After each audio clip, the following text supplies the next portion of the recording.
I'm Dr. Ben Johnson, and I get a lot of questions. Recently I've gotten a number of questions related to water and oxygen, and the specific question being dissolved oxygen in water, and whether that has to do with our health.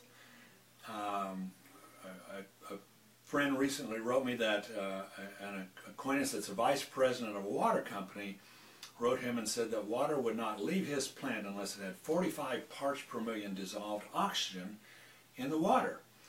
And so what does dissolved oxygen have to do with our health as human beings? And the answer is nothing.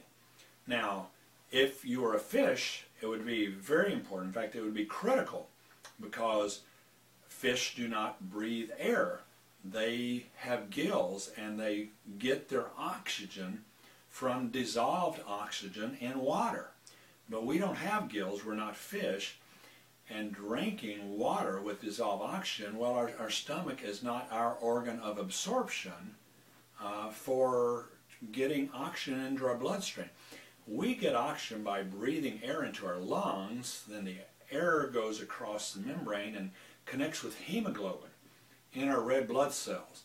And then that's transported through the cardiovascular system in the blood to the body, the organs, the brain, the nerves, the tissues, muscles, wherever that oxygen needs to be to do what the oxygen does.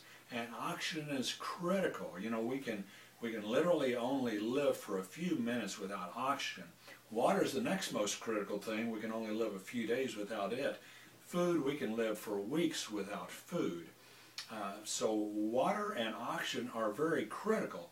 It's just that together, dissolved oxygen doesn't have anything to do with our health or drinking water that has dissolved oxygen in it.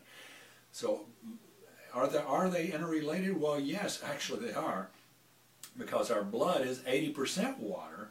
So that transport mechanism, the oxygen is eventually transported through the blood, which is mostly water, and it is important what that is made of. You want the blood to be alkaline, because alkaline, the more alkaline blood is, the more oxygen it transports. And well, will drinking alkaline water make your blood alkaline? Well, not with one glass, or maybe not with a gallon. It takes time, but by eating alkaline foods, by drinking alkaline fluids, we can make small incremental changes in the alkalinity of our body. Our body has this tremendous buffering system, so it's made to try to be as stable as it can.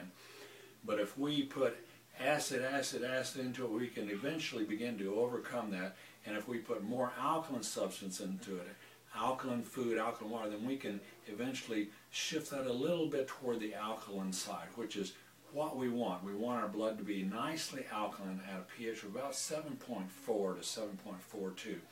And that's the best area for transporting oxygen through the blood in our body. And that's how we get oxygen. So that's my take on dissolved oxygen in water.